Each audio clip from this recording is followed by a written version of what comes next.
All right, so today I want to just discuss the next steps of the social awareness one. That way, if you get done with your tracking today or over the weekend, you're not just sitting around waiting. Um, the next phase of this is I talked last time about starting to create your artwork. Well, now we really got to kick it into gear. Monday, I'm going to go through some parts of it, just some things to look out for. But the overall techniques of this are already like done. Like you already have an idea of how to do the major stuff. And a lot of the rest of it is just going to be planning out how you want those things to happen.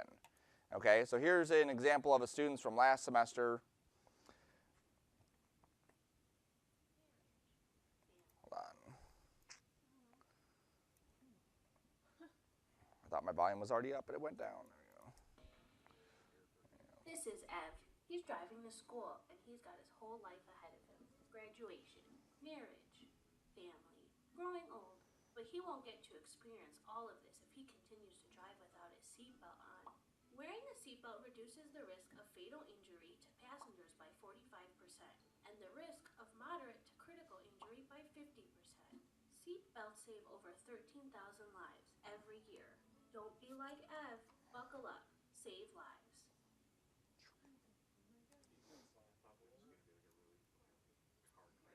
I No. know, so annoying. He won't be able to, guys. Like they do in every single commercial Yes, ever. sir. Yeah, he has a lot of things ahead of him, except he's gonna A do what? An organization? No, you don't need to have an organization at the end, but yours, obviously, we talked about having something that will happen or something you want them to do. So if you just want to say buckle up, save lives, that would have been enough. There's extra information on there that kind of ties it to something. Just as a student perspective, if you do put stuff in there that does have an organization attached to it, typically an employer will look at that as something that was possibly done as an actual piece for a client, not just a school assignment. Little tricky stuff. So your next step is you have an idea of what you want to do. You've kind of blocked out which facts you want to go to. You have some idea of graphics. The next step is to start building those graphics and then starting to go through how you're going to get from one graphic to the next. So something like this is a good idea to say, okay, this is going to be the start of this. Then I'm going to zoom in. Then the colors are going to change. This thing is going to break. This little guy falls out, page transition to this, and then to that, and then to this, and then figuring out how you're going to get from point A to point B. There shouldn't be anything where it's just like a hard cut and then moves on to the next thing. You really want to have some way that it transitions from one piece to the next piece to the next piece. Um, Same thing here. This is another one. There's this. That would transition to that. That would transition to this. That transitions to that. That transitions to this, that. So you can see how, without even seeing the motion there, you can see how each one of these pieces is going to transition to that next piece. All of these graphics are kind of tied together to create that end piece. Here's another one. Okay. As you're building those graphics, some things to think about is you may want to do different kinds of animation that we haven't touched on before. That's perfectly fine. Everyone's stuff in here, part of the assignment is they're all different. Everyone's not going to have the same exact criteria or workflow or the same exact stuff inside it. The Angry Birds, we had a very similar set of things. We all had the 3D backgrounds, the Angry Bird, we rigged it and set it up and it bounced. We may have other stuff that we want to add on top of it that we've never gone over, so don't be afraid to look up those individual things. I'm not going to be able to cover every single aspect of Illustrator. One thing that may come up, and I'm going to go over this now just so you can start planning for it how you draw it, is if you wanted a character to move around, and this is what we talked about this morning a little bit. So if I have a character and they have a body and they have legs, obviously I could have the whole character just kind of like move into the frame like this, but that's pretty boring. This is motion graphics. We should have little bits of motion on pretty much everything inside the scene. Not like crazy amounts, but appropriate things. So if a character is coming into the scene, it does help to have maybe a little bit of leg movement or a little bit of body movement, that kind of thing. Walk cycle. Right, like a walk cycle or something. So in the left-hand side one here, I basically have a body and a couple curves. On the right-hand side, I have a body and I have the legs broken up into pieces. Now, depending on how you decide you wanted to animate something like that, the drawing for it has to be done in Illustrator so that it all matches up correctly, okay? For each one of those drawings that you saw in the pictures here, you may have a separate file for each one of these things that you would transition to. Or if it's all kind of tied together pretty directly, like this one to that one to that one, I'd probably have like one file for the guy and then another file for like the background pieces. Because the guy I only want to create once and rig and set up, and then the backgrounds are just separate things that he's just going to be placed inside of, okay? All these things, I may have each one of those on a separate layer, all in the same file. Same thing here, I could have this one here is used there. I wouldn't create this as one file and that as one file. I would create one file that has all of this stuff that I could then call to it, okay? All right. So if I'm going to animate this character, I may have this all as one piece. This is one piece, each one of these as individual pieces, or I may have these broken up into pieces. Regardless, all my separate pieces are labeled as a separate piece. When I go into After Effects and I start looking at my social awareness artwork, oops, I double clicked. I'll retain my layer sizes at import, and I will change my background color. And then I will realize that I had a stroke on these ones, so, or a fill, so let's turn the fill off. Then save that again, and there that goes, okay. Oops. All right, let's start with this one here, just so we can see how we would do this one. This is this side right there. Okay, so here's all the pieces.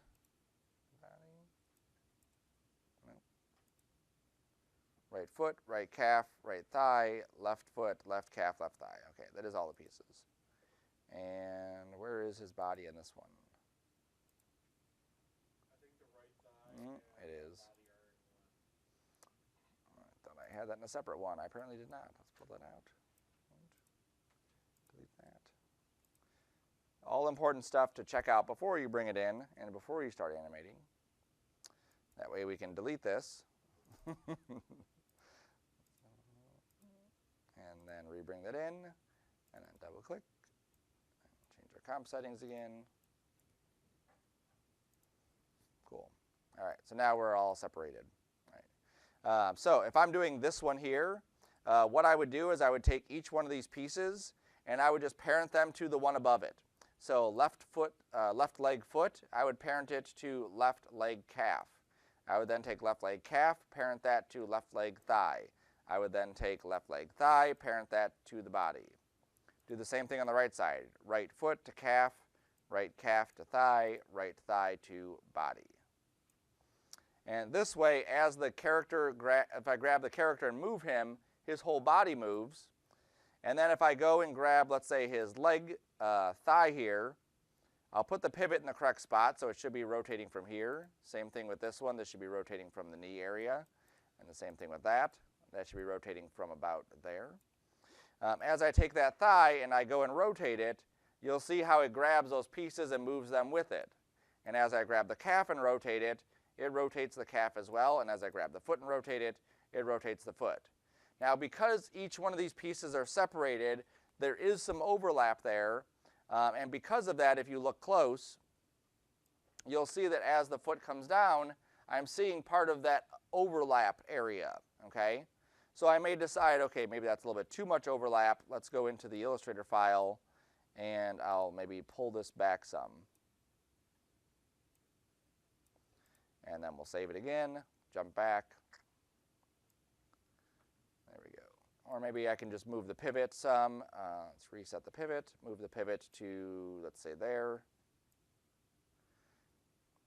All right, and now I have that kind of motion on it. And then I would get that same thing on the other side too, just making sure the pivots are in the right spot, making sure things are parented correctly. I think I have a stroke on that one as well, but it doesn't matter. Yep, so there's that. Here's this one, and then there's that one. And if I grab all three of these at the same time, and I rotate all three, it's not changing at all, is it? No, it isn't. Set those to 0 and 0. There we go. So you see how all three are rotating at the same time. So think of, if you have a person, that's one way you could animate the feet. Or if you have anything that has legs, obviously it works. For this one, okay, I'm going to take this leg, and if I were just to rotate it, oops, move the pivot in the right spot first, and then rotate it, okay, I can get this kind of motion, which is, it could work, you know, for some things I may want to have more of a straight leg. Yes, sir? What about rubber hose? Yep, you could use that. So the puppet tool, right? So that's the way you could do this one, is by just clicking on these puppet tool points. And then I'm able to move these and kind of get this look.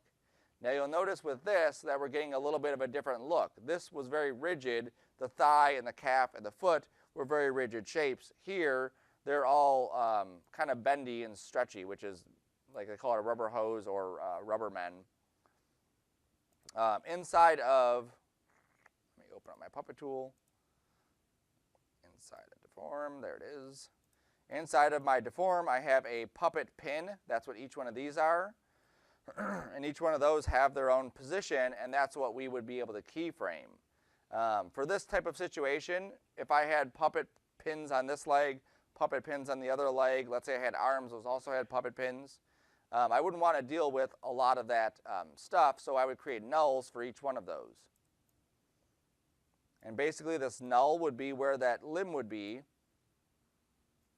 And I'll duplicate this. This one's going to be for the knee area. Duplicate this. This is the foot. I would label these according. So right foot, right knee, and right thigh. And what I would do is I would open up the positions for each one of those, come down here to where I have my puppet pins, and I would just parent or connect the pins to those. And just like before, I may need to do that expression where we then add in the original one, and then just set the position of my right foot to 0 and 0. No, I don't want that, do I? Where's my right foot now? Oops, I hit play.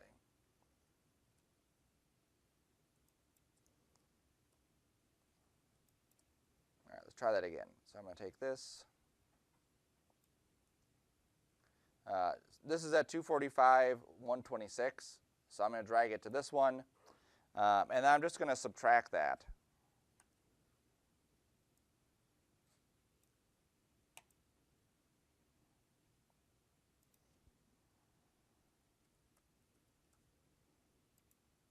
Well, get back to where you were.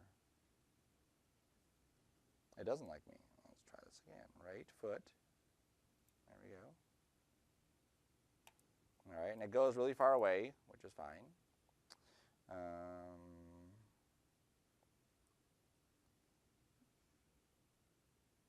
Subtracted the wrong one. That was it.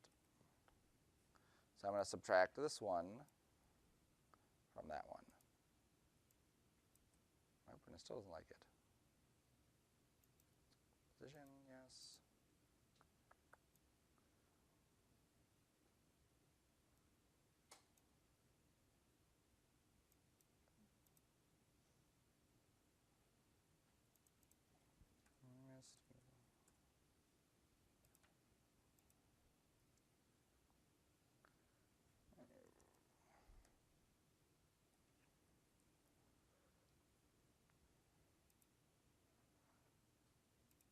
All right, it's not playing nice. Something's going on with my After Effects.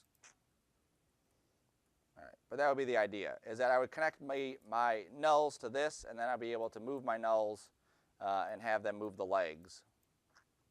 Okay, so it's just a matter of how you want to build your legs and what you want their end result to look like as to how those would function together. So just stuff to consider as you're working on building your pieces, as you're laying out all of these types of things, of how you want these things to animate will dictate how you're going to be drawing them out. Even for these types of things here, let me see if I can open that image in a new tab. There it is.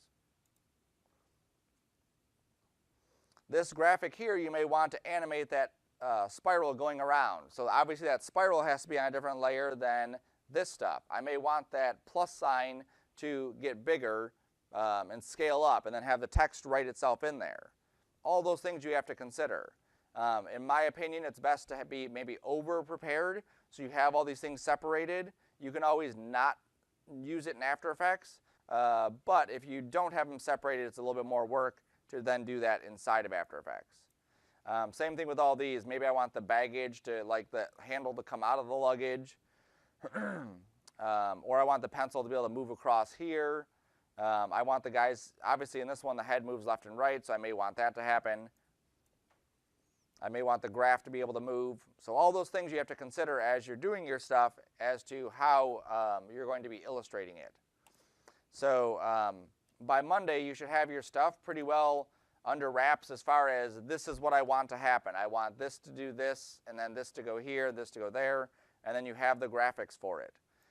We are in 1, 2, 3. We basically have like 3 weeks left, or 3 solid weeks left of class to work on stuff. We'll also have a final exam. We'll also have a demo reel that we're going to work on. But that's it. We pretty much down to the end of the semester. Okay? So stuff to consider. Questions on that yet? Yes, sir? We're just doing like sketches of how we want that to go, right? The animation. You can do them in your sketchbook, but now you're going to start drawing them in Illustrator so that we can then get it in After Effects.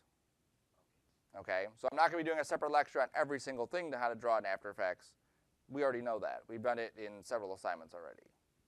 Okay? Yes, ma'am.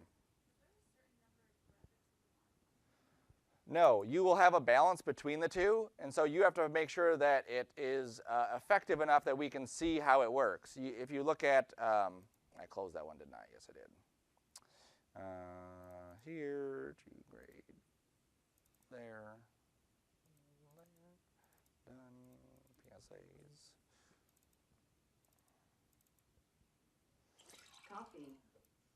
This one is very heavy on the graphics because it does a voiceover. 3 in 5 people drink coffee every day. The United States is the #1 coffee-consuming country in the world. The average coffee consumption in the United States is 3.1 cups for coffee every day. This amounts to 66 billion cups per year. Coffee is great. It makes you feel warm, happy, and loved. But you can get addicted to it. How do you know you're addicted to coffee? Do you get a headache if you miss a cup? Do you have trouble sleeping? Are you grumpy when you don't drink it? If you answered yes to any of these, get help. Visit our website, yourcoffeeaddiction.com, to learn more.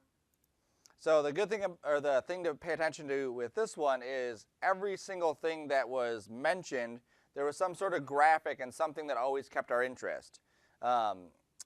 What we wouldn't want to do is say, you know, coffee consumption is growing, blah, blah, blah, and have this graphic just like static on there, nothing else happening while we're still talking about something else, okay?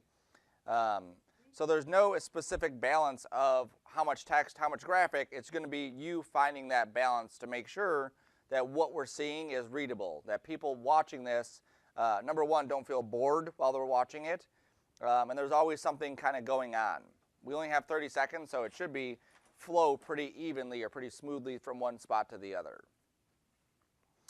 This is a good one. Some things that she could have added to this just to make it a bit better. Things like the stroke weight, having different thicknesses on here would have definitely helped. This heart, even though it's maybe meant to be kind of wiggly anyway, it's maybe a little bit too blocky, so that's something that people pay attention to. Adding a little highlight to the coffee there would have been nice. Maybe just differentiating between the different colors here would have been good there. He could have had a little bit more shape to him. Those are good.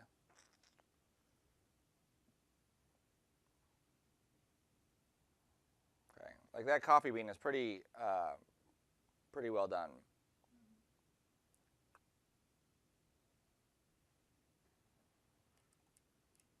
Okay, and you can see too how we're transitioning from one spot to the other. There's that, and then, oops, I went too, oh, there it is. You can see how that coffee bean popped in, and that's what got us to the next phase. And then here it just slides up, and then the next graphic, and then I think this slides over. Oh, there it is, up. And then the coffee cups will pop in here, and then that takes us down further to see the rest of it. Right, more coffee beans slide us over, that slides us down. Okay, so to answer your question, there's no exact match, or this is how many graphics I want. We don't want it to be too heavy on the text because people don't just want to read it, it's motion graphics, right? So just finding that balance. Anything else? It will be due on the 3rd of December.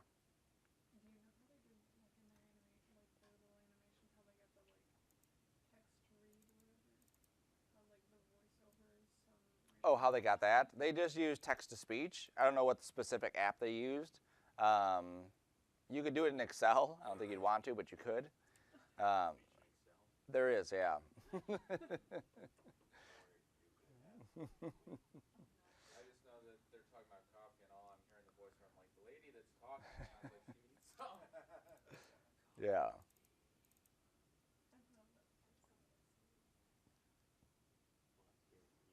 And then little things like this where you have these little like lines on there, those are neat. Showing accent color is neat. So, simply put, it's very dangerous. In 2015, about 391,000 people were injured and 3,500 killed in motor vehicle crashes regarding distracted drivers. When referring to distracted driving, there are three main types of distraction: visual, manual, and cognitive. Visual being taking your eyes off the road, manual taking your hands off the wheel, and cognitive taking your mind off of driving. Now notice in this one, even though there's a lot of talking in this specific part, notice how all the graphics are moving, right? It's not crazy, and they're not like jittery moving, but they're just gradually moving. Distracted driving, there are three Right. types of The brain's kind of wiggling around, the hand is waving, the eye blinks and kind of grows and shrinks. being taking your eyes off the road, manual taking your hands off the wheel, and cognitive taking your mind off of driving. Distracted driving takes on many forms with varying levels of risk to the driver and any passengers. Same thing here. You can see there's a little bit of subtle movement to those things. Number one biggest distraction while driving would be texting, clocking in as the cause of 25% of all car accidents in the U.S. Think about that next time you're sending a text. So don't be a statistic, don't be a distracted driver.